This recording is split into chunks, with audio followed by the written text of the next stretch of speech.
Hello, everyone. Good to see you here in person after 2.5 years of isolation and solitude. Thanks for coming out. My name is Alexei. This is Edison with me. And we're going to talk to you about a topic that is really hot right now in the data space, which are lakehouses. And specifically, we're going to talk about how you can unlock the power of lakehouses with Apache Pulsar and Apache Hudi. So a little bit about myself. I've been, and I apologize for the echo, but I've been a founding engineer at OneHouse for about a year now. Prior to that, I was for 5 years at Uber, building out distributed systems infrastructure of Uber's fulfillment platform. I'm active Apache Hudi committer right now. And my name is Addison, so I'm the chief architect at StreamNative. I've been there for about 2 years, though I've been in the big data sort of streaming space for about 8 years of my career. I've been part of the Pulsar community for about 5.5 years. I was previously at a company called Instructure, an education tech company, if you've heard of it, as a data and platform architect. So that's where I first learned Pulsar and have been part of StreamNative, helping other people get the power of Pulsar there. So, OK, so the plan for our session today is basically we're going to talk about what the lakehouses really are. Then we're going to do a very high-level overview of what Apache Hudi provides. Then we're going to talk about why you should choose Pulsar for your lakehouse. And then we're going to talk about how you can actually use Apache Hudi with Apache Pulsar today. Then we're going to have a Q&A session. And at the end, if we'll have enough time left, we will try to show you a live demo, which never been done before, but we'll try.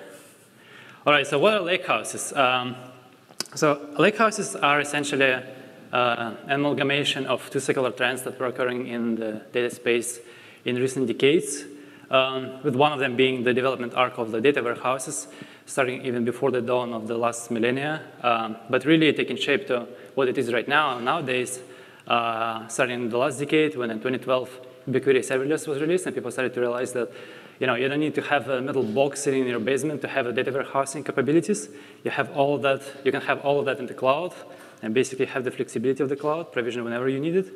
Then 2013, Amazon Redshift comes out, and then in 2014, Snowflake solidifies that vision, completely kind of disaggregating notions of storage and compute, making them completely detached concerns.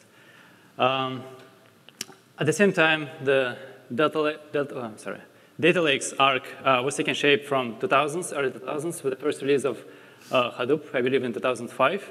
But really kind of like taking it final shape to what we kind of associated with today in 2014 when the first version of Apache Spark was released. In 2016, the first version of Apache Hudi is open sourced, bringing in the notions of transactionality, incremental processing that are not kind of familiar to the data lake. Sorry, I'm misspeaking. Second time in a row. The data lake space. And in 2017, Databricks introduces Delta Lake, first version of Delta Lake. At this point, the lakehouse term is finally coined. So let's take a closer look at what actually lakehouse architecture is and compare it to traditional, more conventional data lakes. So what you can see here on the left is a more conventional data lake architecture, where you have, in the upper half, you have the typical query engine or execution engine runtime, consisting of SQL execution layer, some optimization components, caching, and whatnot, which basically is abstracted away from how you store your data, which is basically just sitting on top of your data. The data itself is stored just as a simple set of files on either cloud storage or maybe some other DFS, like HDFS. And it's primarily relying on the public open formats like Parquet or C, JSON, or CSV to store your data. And all of that might have or might not have the structure of folders, schemas, and whatnot. So there is no kind of strict requirements for you to go by. At the same time, lakehouses take it a little bit differently. So in terms of execution engine, query engine, runtime, it's pretty much the same. But the storage layer is actually taking it up a little bit more seriously, in a sense that lakehouses strive to provide more of a database-like experience, where you have some components that might be familiar to you from the database world, like table services like clustering, compaction, cleaning. You also have the transaction manager, that is doing the concurrency control for you. If you want to have concurrent transactions running in your lakehouse, for example, you're writing at the same time as you're reading. Also providing some indexing capabilities for you to accelerate the update workloads, as well as just maybe trivial read workloads. And the key ingredient for the that is underlying all of that and powering all of that is basically the metadata that is supplementing the raw data stored in the same public open formats like Parquet, JSON, CSV. And all of that still relies on the same cloud storage and DFSs like the data lakes, but trying to kind of back it up into a more coherent transactional layer, more akin to how databases do that. So let's take a look, high-level look at the Apache Hudi, what it provides. So basically, what we've just talked about at the top, the thing that you're probably going to be interfacing the most is the user interface.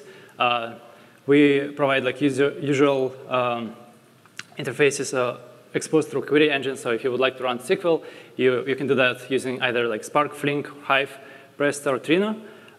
We also expose some platform services like cleaning, compaction, clustering that you can either trigger through the same query engine interface, or you can use CLI commands.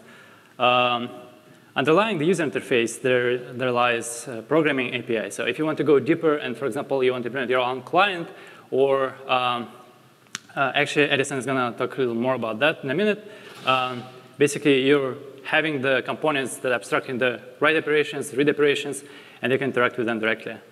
And all of that is basically sitting on a core of transactional, pretty much database layer, which is encompassing what I've just touched upon in terms of table format, having the schemas, managing the file structure, folder structure, as well as table services, as well as indexes, for example, Bloom filter indexes that allow us to substantially accelerate the updates, workloads heavy on updates, as well as manage the concurrency control.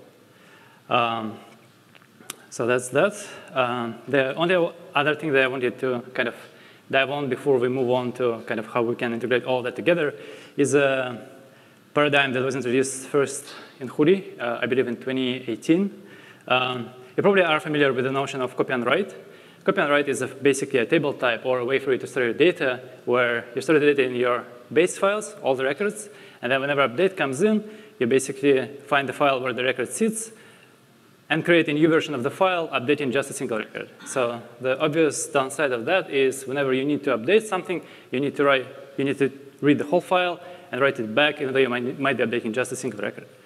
At the same time, reads are very simple, right? So you always have different versions of the files, and then when read comes in, you just, if it's a snapshot read that is interested only in the latest version of the data, you just take the latest versions of the files, produce the output, you make the query happy. But obvious drawback is that like you need to write and rewrite whenever you need to update. But if your workload is mostly append only, there is not many updates or deletes, for example, it may not be an issue for you, right? But that's where MOR comes in, because at Hudi we were facing that problem more and more often, that we have to deal with a very update-heavy payloads. At the same time, GDPR regulations were coming out, as well as like in general, there was a sort of new legal paradigm shifting in terms of like how users can manage their data, and it was becoming apparent that like we have to make updates a de facto standard. So that's how merchant read was introduced, basically revisiting the whole idea of, if I have an update, why do I need to rewrite the whole file? Why can't I just delay the rewriting the whole file and put the records that needs to be updated later on just in a simple Delta file or a change log? And that is basically what merchant read is doing. It's accumulating the updates for every individual base file. And then when the read comes in, we will take the base file, we'll take the change log, apply it on the fly, and produce the output. Obvious drawback to this paradigm is that whenever you read, you'll have to do that merging on the fly, which is obviously going to take a hit. But that's where another table service that's called compaction comes to help. What it's basically doing is periodically taking up the base files, taking up the log files, merging them together, and producing a new version of the base file. At this point, it basically synchronizes the state to how the state would look like if that was copy and write table and not MOR table. So you don't have the log files anymore. You only have a base files, which have the latest records across the board. So you can clearly see here what the benefit is, in a sense that you don't need to rewrite the files whenever you're writing, whenever the update comes in. You're basically deferring that action until a later point in time where, let's say, if you're doing compaction every 5 writes or every 5 commits, you can essentially amortize the cost of rewriting the files across those 5 operations instead of doing them once every single time after every single write. So again, there are different kind of trade-offs you need to factor in here. So for example, as I was saying, COV has obviously a cost on the write side, but it brings utmost performance on the read side. So if the reading performance is paramount to you, then you should probably consider COV. But if on the other hand, you have workload that is very update heavy and it's basically infeasible for you to rewrite the files due to write amplification over and over again, then you should take a look at MOR. And the game here becomes basically you need to figure out how do I compact it in a way that is going to be balancing the write performance with the read performance. So again, just to sum it up, COV are very efficient for either append-on reploads or when you need the utmost query performance, and MOR are the most effective for update-heavy workloads. So that's technicalities. What about the, sorry, we're going to take the questions at the end, if you don't mind. So these were technical aspects. So now who's actually using Hudi and who's contributing to Hudi? Hudi has a pretty strong track record in the industry in a sense that the ranks of Uber, Robinhood, Walmart, ByteDance, Disney are using Hudi and contributing back to it. And their workload, they're using it for production, mission-critical workloads ranging from terabytes of data to petabytes to exabytes in case of ByteDance. I didn't really still kind of wrap around my head around what exabyte scale means, but it's there, yeah. Already there. All right, sorry, I'm going to hand it over here to Edison to run through Pulsar. Thank you. Thank you for that introduction.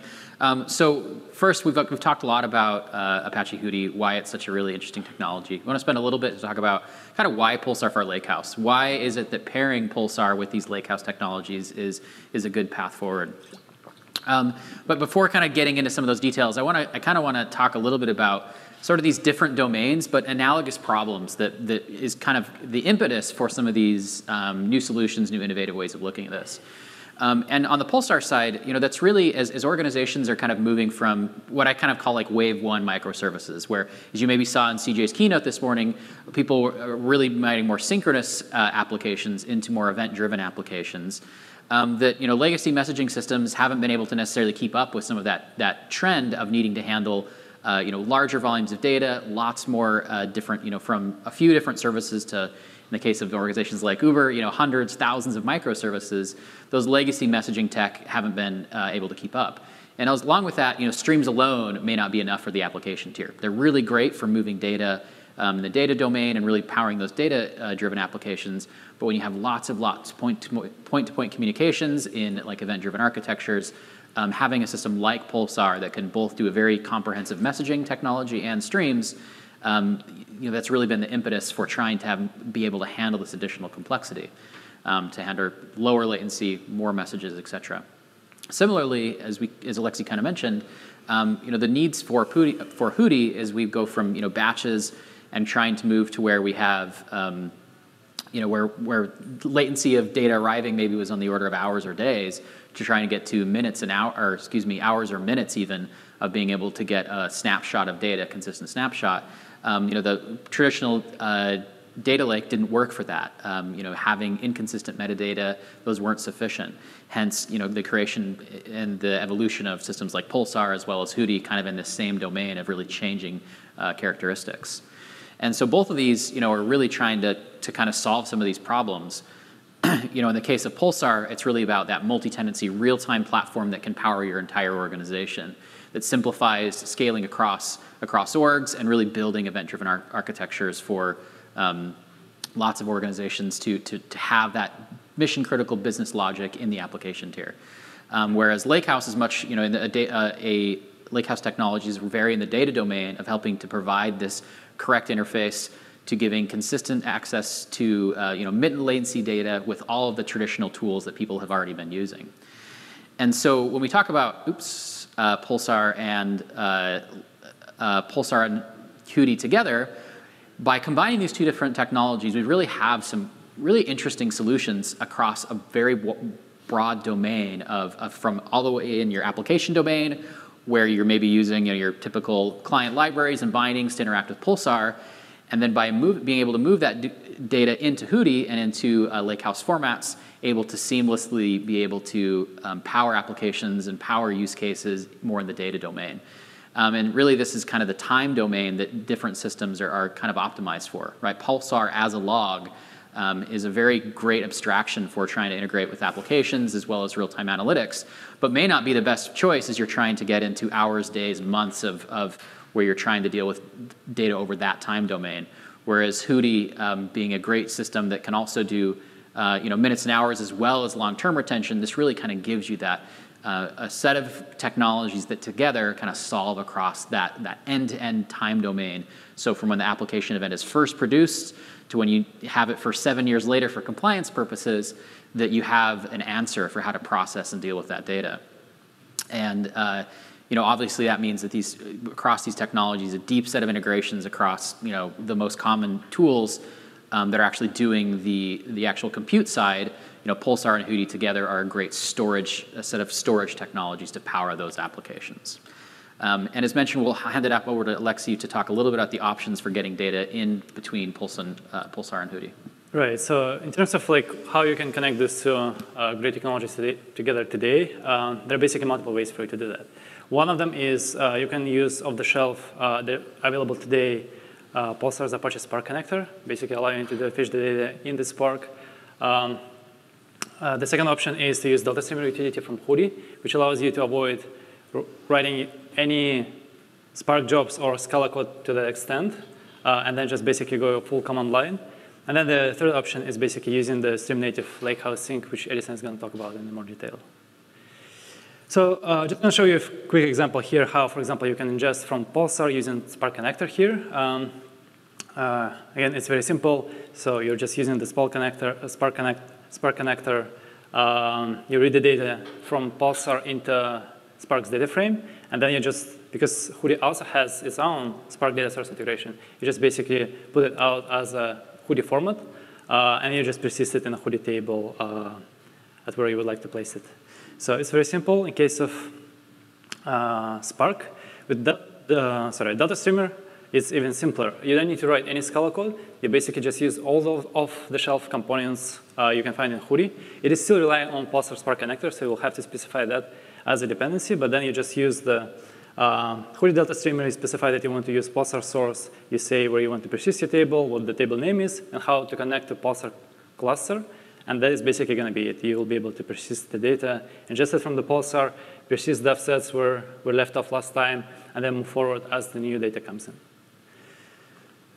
And to talk a little bit about obviously Hudi is an open standard, and the Hudi tools do a great job being able to get the data in. But if you're just getting started with Hudi, you want to explore, maybe you don't have a Spark cluster, you haven't started using the DeltaStreamer utility. Pulsar also has a mechanism for you to be able to get data out of Pulsar into the Hudi format. And that takes the form of, in Pulsar, as I/O connectors. And so this is actually a process that's fully managed, run by Pulsar. And is listening to your topic, getting the record changes, updating if there's schema changes, using Pulsar schema mechanism, creating the records and the tables needed in Hudi, and then buffering that data and then writing it out and committing on, as you would expect, using that same libraries, that programming API, the writer API that Alexi mentioned earlier. That's how this is implemented. So we just had the initial release of this a few weeks back, so in a kind of a beta status, and want to make clear of where it's great for. We don't want to say that it's a full replacement for everything that exists within the Hudi ecosystem, particularly around that compaction. So it's really a great use case if you're doing append-only tables, and you can use copy on write, where you don't need to necessarily run compaction, but can be expensive if you're trying to use updates. If you want to use MOR with this, you will need to have an external compaction service. This also means that if you have like an update heavy use case, as well as like a highly concurrent use case, can be a challenge if you have, it can cause more conflicts. So that's some future work that we're doing to improve the coordination to allow for higher concurrency, as well as looking into doing the other direction to be able to read a Hudi table and turn it into a topic in Pulsar. And really, the other thing that we'll continue to update on if you're interested, we can talk more about is actually bringing Lakehouse directly into Pulsar's tiered storage mechanism via some of these same techniques. So I think we are going to have a demo real quick, and then after that we'll go to the Q&A, but yeah. Sounds good. Yeah, let's do the live demo here. All right, so what we have here is basically we have a Pulsar running. Can you see on the screen or no? It's pretty small. Yeah, let me increase it. Can you see now? Is it better? Yep. Cool. So what you see here, we have a Pulsar running in a Docker container in a standalone mode. So it's basically just an experimental thing here. What we're going to be doing, we're going to ingest some data from a simple JSON, put it in Pulsar, then ingest it in Hudi. So we have a Pulsar cluster running. So what we're going to do afterwards, we're just going to start the Spark shell. And this one also needs to be increased. Yep. So we're just starting the Spark. We're going to use some prepared snippets that I have here. So we're essentially having 2 batches of data ingested from JSON. So we just read the batch JSON file, split it into batches of 500 records, and then we write it directly to Pulsar. I hope you can see that we were able to successfully write the Pulsar. So what we're going to do right now, we're going to check that the data that has been written to Pulsar is actually there. So for that, we're going to read the Pulsar from the Pulsar. And we're just going to check that we have as many distinct records as we expect. So we're reading 500 records, but we only have 70 unique keys. That is because this workload is very update heavy, so we have a lot of updates in there, but we only have 70 records in there. So now what we'll do, we'll try to ingest it into Hudi. So for that, we're going to be using the DeltaStreamer utility that we've just talked about. So for that, I'm going to increase it here as well. As you can see, it's a very simple command line. It's pretty much the same what I was showing on the slide before. We're just specifying where to take the data from the Pulsar cluster, then how to write it to Hudi, and then how to use the existing Hudi jars to basically do the job. Yeah, it's going to take some time to read it up, but actually there was some issue. Interesting. All right, you see the live demos never work, even though you tried them right before the slide. Anyways, we can show you a pre-recorded one. Otherwise, I don't want to spend some time just debugging what is happening there. It's likely a misconfiguration on the, yeah, it's like a misconfiguration on the topic side. Yeah, we're probably not going to repeat it again to just to spare time for any questions.